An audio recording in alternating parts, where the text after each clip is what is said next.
Hello everybody, मैं Sujit sir. कैसे हैं आप सभी?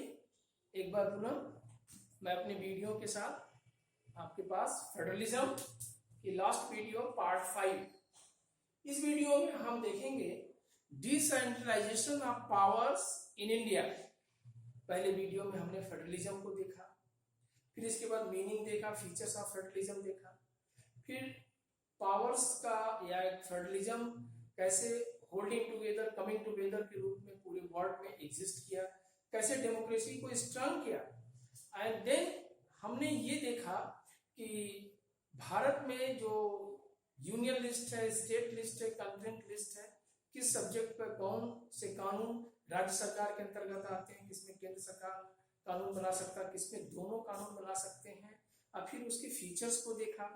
फिर हमने देखा कि फेडरलिज्म इंडिया को कैसे स्ट्रॉन्ग करती है, लिंग्विस्टिक पॉलिसी को लेकर के, सेंट्रल स्टेट पॉलिसी को लेकर के, और हमने देखा लैंग्वेज पॉलिसी को लेकर के। इस वीडियो में हम देखेंगे कि हमारी जो सेंट्रल गवर्नमेंट है और स्टेट गवर्नमेंट, इसके बाद तीसरा टायर जो गवर्नमेंट का अमेंडमेंट, संविधान के 73वां 74वां संशोधन करके 3 टायर्स की गवर्नमेंट बनाई गई। लोकल गवर्नमेंट के रूप में पंचायती राज व्यवस्था और अर्बन एरिया में नगर पालिका की व्यवस्था के द्वारा भारतीय लोकतंत्र को और मजबूती प्रदान करने के लिए, गांव के विकास के पथ पर और दौड़ाने के लिए तथा ग्रामीण जनता को सीधा लोकतंत्र में सहभागिता देने के लिए कैसे फेडरलिज्म को डेवलपमेंट दिया गया। तथा इसके साथ हम ये भी देखेंगे कि जैसे कहा जाता है, महात्मा गांधी ने कहा था कि देश का तब तक विकास नहीं हो सकता जब तक गांव का विकास नहीं होगा। पंचायती राज का गठन संविधान के अनुच्छेद 40 में दर्शाता है, जहां महात्मा गांधी का पूरा एक तरह से व्यू है, दर्शन है वहां पर। और इसी को लेकर के भारत में अगर देखा जाए, पंचायती राज व्यवस्थाओं का विकास ब्रिटिश गवर्नमेंट के समय से 1882 में लॉर्ड रिपन के द्वारा शुरू किया गया। फिर कालांतर में चल करके जब देश इंडिपेंडेंट हुआ तो पंचायत को मजबूत करने के लिए भारत सरकार ने लोकल गवर्नमेंट को स्ट्रॉन्ग करने के लिए कई कमेटियां बनाई। उस कमेटी में जो सबसे महत्वपूर्ण कमेटी थी, बलवंत राय मेहता की कमेटी, जो लोकल गवर्नमेंट को मजबूत करने के लिए, growth of local government in India कैसे होगा, इन्होंने 1957 में अपना रिकमेंडेशन दिया रूरल लोकल गवर्नमेंट को स्ट्रॉन्ग करने के लिए, जो आधारित था विलेज लेवल पर, पंचायत लेवल पर, जिला परिषद पर। अगर हम देखें, जितनी बातें बलवंत राय मेहता कमेटी में कही गई थी, जो पहली बार 1959 में राजस्थान के नागौर जिलों में शुरू हुआ और फिर पंचायती चुनाव होने लगा, लेकिन पंचायत की चुनाव सन 1992 के पहले इरेगुलर वे में था, व्यवस्थित नहीं था, जिसकी वजह से गांव का विकास समुचित रूप से सर्वांगीण नहीं हो पा रहा था। यहां पर यह देखना बड़ा महत्वपूर्ण हो जाता है कि जो संविधान संशोधन करके डिसेंट्रलाइज पावर को किया गया, 3 टायर्स गवर्नमेंट बनाई गई, उसकी क्या फीचर्स थे, आइए देखते हैं। 73वां संविधान संशोधन 73 अमेंडमेंट 1992 में लागू होता है और रूरल एरिया को स्ट्रॉन्ग किया गया। एक तरह से देखा जाए तो a major step towards decentralization of powers was taken in 1992. The constitution was amended to make the 3rd tier of democracy more powerful and effective.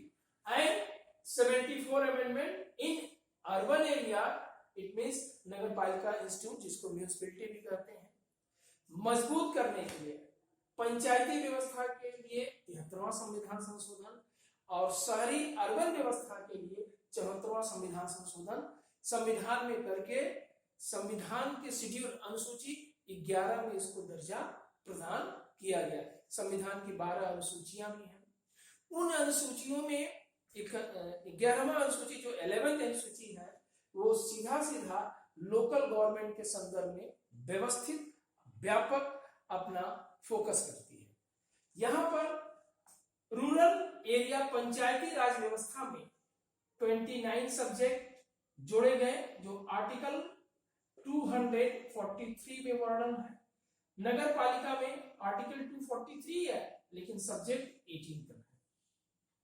अब प्रश्न यह होता है कि ग्राम पंचायत को मजबूत करने के लिए, लोकल गवर्नमेंट को मजबूत करने के लिए क्या व्यवस्थाएं की गई।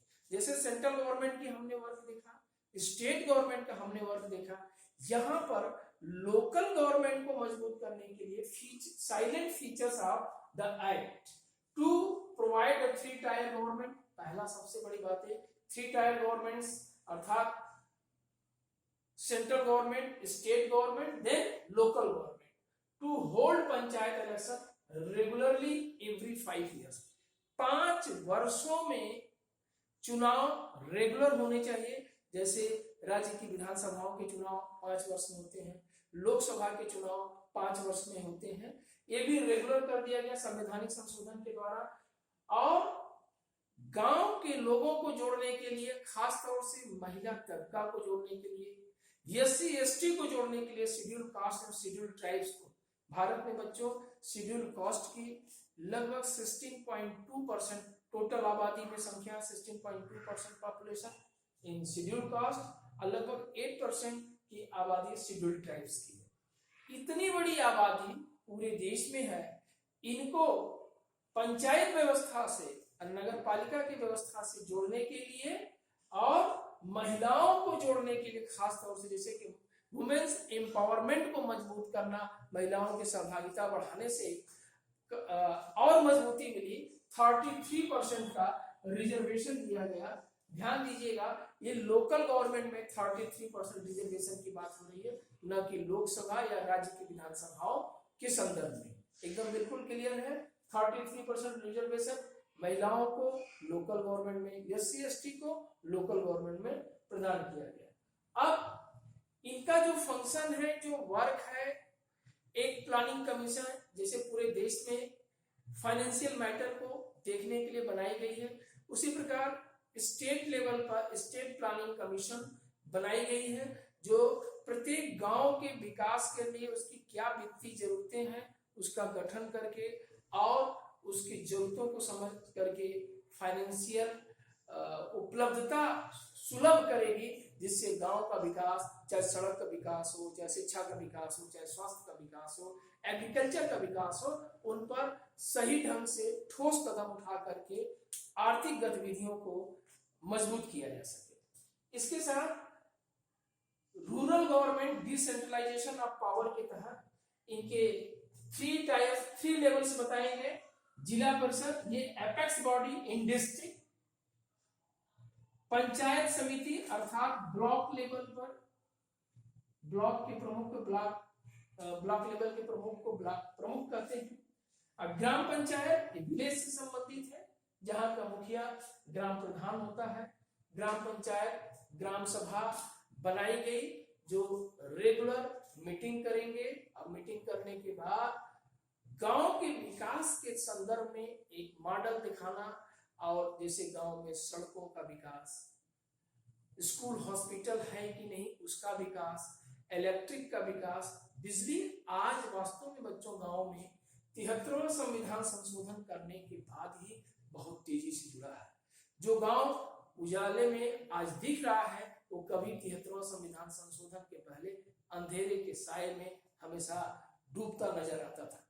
तो हम ये कह सकते हैं कि संविधान का 73वां संशोधन गांव के लिए, संविधान का 74वां संशोधन नगरों के विकास के लिए एक महत्वपूर्ण मील का पत्थर साबित हुआ। 74वां संविधान संशोधन के तहत नगर पालिका को मजबूत किया गया। यहाँ पर भी वो सारी चीजें प्रोवाइड की गई, जैसे 33% रिजर्वेशन गांव के लिए दिया गया, ग्राम पंचायत के लिए जिसमें एससी एसटी वुमेन्स को रिजर्वेशन दिया गया, वही उसी प्रकार वुमेन्स को रिजर्वेशन नगर पालिका में भी दिया गया। नगर पालिका छोटे जिले पे होता है, जब जिला बड़ा होता 10 लाख की आबादी या उससे ऊपर हो जाता है तो वो म्युनिसिपैलिटी नगर निगम कहलाता है और नगर निगम का अध्यक्ष मेयर कहलाता है, और जबकि चेयरपर्सन होता है नगर पालिका में। और नगर पालिका के साथ साथ नगर पंचायत का भी गठन है। यहाँ पर नगर पंचायत, नगर पालिका, नगर निगम का गठन अर्बन एरिया में किया गया, और पूरे अर्बन एरिया में पूरे नगर निगम को या नगर पालिका को वार्ड में बांट करके शहरों के विकास की जिम्मेदारी, रोड की, लाइट की, इलेक्ट्रिक की, साफ सफाई की, सीवर लाइंस की, इस सारी व्यवस्थाएं नगर पालिका को प्रदान करके एक तरह से इतने बड़े कंट्री में जहां इतनी बड़ी डाइवर्सिटी है, 130 करोड़ की आबादी है, लोकतंत्र को मजबूत करने के लिए, फेडरल गवर्नमेंट को मजबूत करने के लिए 74वां संविधान संशोधन करके decentralisation of powers in India करके एक तरह से growth of rural development, growth of urban development को और मजबूती प्रदान की गई, जिससे भारत और समृद्ध हो सके और मजबूत हो सके। हमारा फेडरल गवर्नमेंट इससे और मजबूत हुआ है। महिलाओं की सहभागिता सीधा देखने को मिलती है। इसकी सहभागिता से हम ये देखेंगे कि इनके अंदर एक जागरूकता आती है, शिक्षा का स्तर बढ़ता है, और राजनीतिक रूप से ये भी आगे बढ़ करके देश के विकास में मजबूती से महिला सशक्तिकरण को और मजबूत कर रही है, जिसका प्रभाव हमें लोकसभा और विधानसभा के चुनाव में सकारात्मक देखने को मिलता है। और दूसरी, फेडरल गवर्नमेंट जब मजबूत होती है, हर वर्ग की सहभागिता को सुनिश्चित करना भारत की फेडरल गवर्नमेंट की एक बड़ी विशेषता है, जो हमें देखने को मिलती है। इस प्रकार बच्चों, फेडरलिज्म का चैप्टर कंप्लीट हुआ। आशा है कि आपको वीडियो अच्छा लगेगा। वीडियो आपको अच्छा लगता है तो इसे लाइक करें, शेयर करें, सब्सक्राइब करें। Thank you watching for video.